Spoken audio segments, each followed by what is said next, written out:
साथियों नमस्कार। आज का विषय है हिंदी वर्णमाला की उत्पत्ति। साथियों, आज हम आप लोगों के सामने हिंदी वर्णमाला की उत्पत्ति के विषय में चर्चा करने वाले हैं। हम चर्चा करेंगे कि जिन आ से लेकर के ज्ञा तक वर्णों का प्रयोग हम बचपन से आज तक करते चले आ रहे हैं, इनके जन्मदाता कौन हैं, किसने इन वर्णों को एक क्रम में सजाया और हमें लिखने में सुविधा प्रदान की। तो आज हम उन्हीं महापुरुष की और विद्वान की चर्चा करने वाले हैं। तो जैसा कि हमारे पौराणिक ग्रंथों में लिखा हुआ है और शुद्ध परंपरा से भी हम लोगों को प्राप्त है कि एक बार भगवान शंकर प्रसन्न होकर के तांडव नृत्य करने लगे और साथ में प्रिय वाद्य यंत्र डमरू बजाने लगे। तो जैसा कि कहा जाता है कि डमरू की आवाज़ से 14 तरह की विशिष्ट ध्वनियाँ निकली। इन्हीं ध्वनि को महर्षि पाणिनि ने सुना भगवान शिव की कृपा से, और उन ध्वनियों को उन्होंने सूत्र माना और उन्हीं सूत्रों से हिंदी वर्णमाला की रचना की। क्योंकि ये लिपि का संबंध देवनागरी से है, ये देवनागरी लिपि है, और इस प्रकार देवनागरी लिपि में वर्णों की श्रृंखला बनी। और जैसा कि एक श्लोक भी प्रसिद्ध है भगवान शंकर के तांडव नृत्य और डमरू वादन से, तो एक बार उसको हम आप लोगों के सामने सुनाना चाहेंगे। नृत्यावसाने नटराज राजो ननाद ढक्कां नवपञ्चवारम् उद्धर्तु कामः शनकादिसिद्धान् एतद्विमर्शे शिवसूत्रजालम् एतद्विमर्शे शिवसूत्रजालम्। इसका अर्थ है नृत्य के अवसान अर्थात तांडव के समाप्ति पर नटराज, भगवान शंकर को कहा जाता है, ने सनकादि ऋषियों की सिद्धि और कामना का उद्धार अर्थात पूर्ति के लिए 9 और 5 जोड़ करके 14 9 पंचवारम 9 और 5 बार अर्थात 14 बार डमरू को बजाया। इस प्रकार 14 शिव सूत्रों का ये जाल वर्णमाला प्रकट हुई। तो इसे ही माहेश्वर सूत्र के नाम से भी जाना जाता है। तो डमरू के 14 बार बजाने से 14 सूत्रों के रूप में ध्वनियाँ निकली। इन्हीं ध्वनियों से व्याकरण का प्राकट्य हुआ। इसलिए व्याकरण सूत्रों के आदि प्रवर्तक भगवान नटराज या शिव जी को माना जाता है। प्रसिद्ध है कि महर्षि पाणिनि ने इन सूत्रों को देवादेव शिव के आशीर्वाद से प्राप्त किया, जो कि पाणिनीय संस्कृत व्याकरण का आधार बना। आपको बता दें कि पाणिनि का जो प्रसिद्ध ग्रंथ है उसका नाम अष्टाध्यायी है। अब आइए देखते हैं माहेश्वर सूत्रों की जो 14 संख्या के माहेश्वर सूत्र हैं उनके नाम क्या क्या हैं। तो पहला जो माहेश्वर सूत्र है उसका नाम है आई उण, दूसरा है री लृक, तीसरा है ए ओंग, चौथा है आई औच, पांचवा है वरट, छठा है लड़, सातवां है यमण गणनम,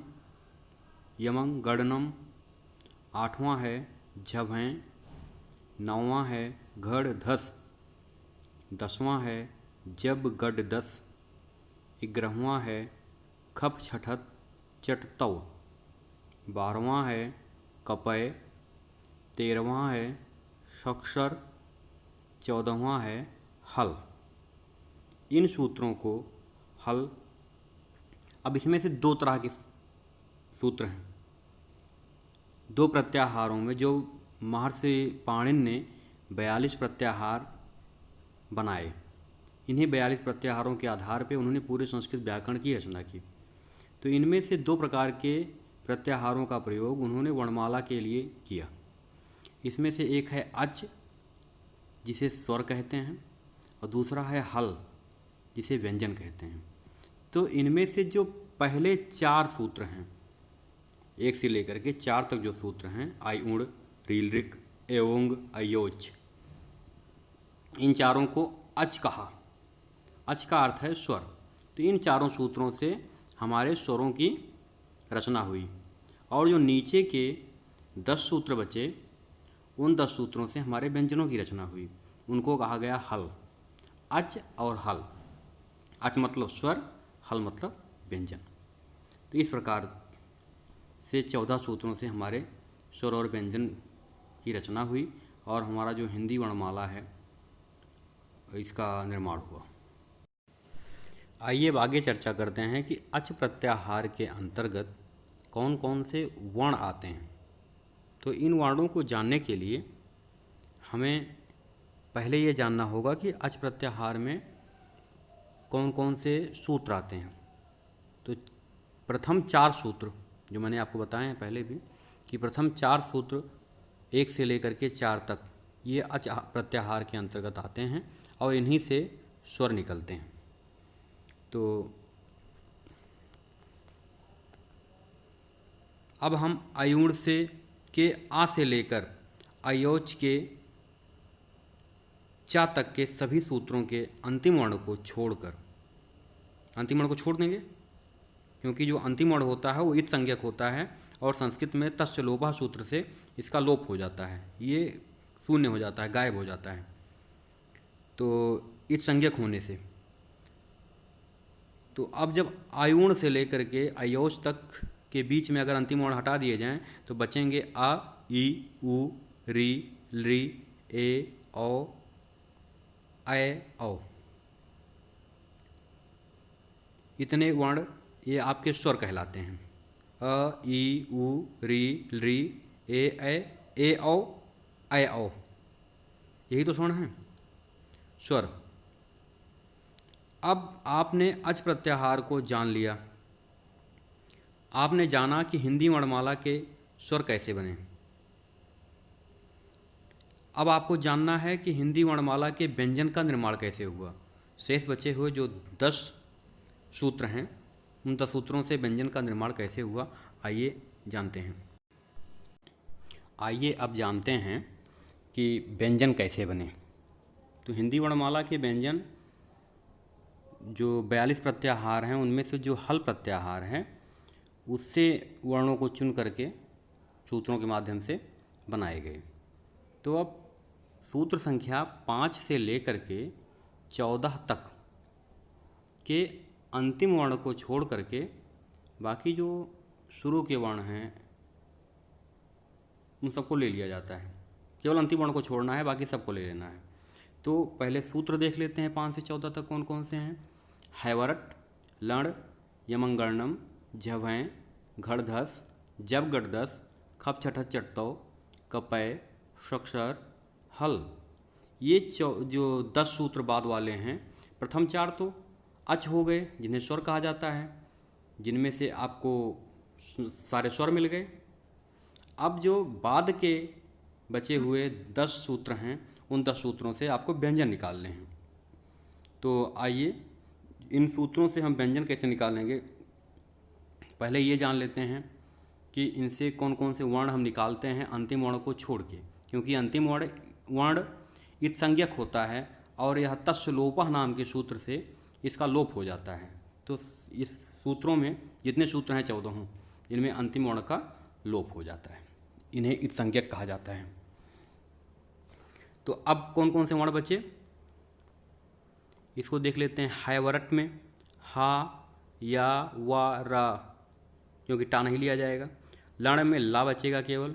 यमंगणना में य, म, इंग्या, अड़ा, ना। झभय में झा, भ। खफय में ख फ, जब गडदस में जब ग ड द, खप छठत चट्टो ख फ छ ठ त च ट, कपय में क प, शक्षर में श क स, हल में हा। इतने अक्षर, इतने वर्ण हमें मिल गए। यही वर्ण हमें व्यवस्थित क्रम में हिंदी वर्णमाला में मिलते हैं। तो ये हमारे व्यंजन हैं। तो आगे देखते हैं कि ये व्यवस्थित क्रम में कैसे रखे जाते हैं, इन्हें जानते हैं। हल प्रत्याहार के माध्यम से हमको हमारे व्यंजन के सभी वर्ण मिल गए हैं, लेकिन वे व्यवस्थित क्रम में नहीं हैं। तो हम अपनी सहजता के लिए, सुविधा के लिए, जानकारी के लिए उनको व्यवस्थित कर लेते हैं। तो आइए देखते हैं। तो पहला जो वर्ग है, पहले तो इनको हम व्यंजनों को 5 वर्ग में बांट लेते हैं, जिसमें का वर्ग, चा वर्ग, टा वर्ग, ता वर्ग, पा वर्ग होता है। फिर अंतस्थ ऊष्म में बांट लेते हैं। तो का वर्ग के अंतर्गत कौन कौन से वर्ण आ जाएंगे? का, ख, ग, घ, अंग्या। जितने वर्ण के नाम मैं ले रहा हूँ ये सारे वर्ण इसमें जो सूत्र था पिछला, हैवरट से लेकर के हल तक, हल तक, हाँ सॉरी, हैवरट से लेकर के हल तक 5 से लेकर के 14 सूत्र तक जो था, वहाँ तक सारे वर्ण आपको मिल जाएंगे जितने इसमें नाम लिया जा रहा है। तो का वर्ग में का, ख, गा, घा, अंग्या। चा वर्ग में चा, छा, जा, झा, या। टा वर्ग में टा, ठा, डा, ढा, अड़ा। ता वर्ग में ता, था, दा, धा, ना। पा वर्ग में पा, फा, बा, भा, मा। अंतस्थ किसे कहते हैं? या, र, ला, वा को। ऊष्म किसे कहते हैं? श, श, श, हा। ये इतने वर्ण हमें सूत्र के माध्यम से मिलते हैं, जो माहेश्वर सूत्र कहलाता है और जिसे शिव सूत्र जाल भी कहते हैं। तो इस प्रकार से हमारे वर्णमाला की रचना हुई। और अगर जैसे आप ये सोच रहे होंगे कि मिश्रित वाक्य जो हैं, संयुक्त वाक्य जिन्हें कहते हैं, और जो अढ़ा और अड़ा इस तरह की एक ध्वनि आई, तो ये सब अलग तरह की ध्वनियाँ हैं। कुछ तो बाहर से ली गई हैं और मिश्रित जो हैं वो बाद में बनाई गई हैं। तो जो मूल ध्वनियाँ हैं, जो मूल वर्ण हैं, वही इनमें दिखाए गए हैं। बाकी जो बाद में बनाए गए या कहीं से किसी भाषा से ले लिए गए, जैसे अक्सर नुक्ता का प्रयोग होते दिखाई पड़ता है, जा के नीचे लगा दिया गया, खौ के नीचे लगा दिया गया। तो ये सब चीज़ें बाहर से ली गई हैं अन्य भाषाओं से। तो यहाँ पर जो मूल रूप से वर्ण रहे हैं, जो संस्कृत साहित्य में लिखने के लिए प्रयुक्त होते थे, मतलब वर्णमाला कहने के तात्पर्य, जो मूल वर्णमाला थी वही यहाँ पर है। तो उनके बारे में आपने आज जाना। तो हमने बहुत कम सुविधाओं के साथ आप लोगों को बेहतर बताने का प्रयास किया, तो बहुत सारी त्रुटियाँ भी रह गई होंगी, तो इसके लिए हम क्षमा चाहते हैं और आगे और बेहतर करने का प्रयास करेंगे। तो ये केवल एक छोटा सा प्रयास आप लोगों के सामने है, देखिएगा। अच्छा लगे तो लाइक करिएगा, और बाकी आपकी इच्छा। तो सादर प्रणाम।